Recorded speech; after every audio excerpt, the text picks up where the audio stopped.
Hey guys, I have an interesting subject to talk about today. It's probably something different than you would think I would normally talk about, but it's about salt and why and what the difference between Himalayan sea salt and table salt and other sea salts are, and why it's important to know the difference. Himalayan sea salt came on, very popular a few years ago, and a lot of people think it's just a hip and trendy thing. But the fact of the matter is, it's much more health conscious and much more healthy than table salt. Table salt is heated up about 1200 degrees to burn off all the impurities, which is great. But it also burns off the trace elements and trace minerals. So that makes it about 97% sodium chloride. So it's super high in sodium. And for a lot of people, that's not a good thing. They also use anti-caking agents, so it doesn't clump up when you're pouring it out. And they use iodized.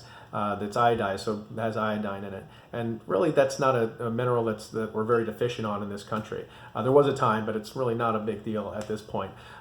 Sea salt is great, but depends on the source. It's evaporated salt from the sea, and that's wonderful. But there's a lot of impurities in the sea now. And there's also little microplastics, so you need to know where the source is coming from. And the one that I prefer is Himalayan sea salt, the pink salt.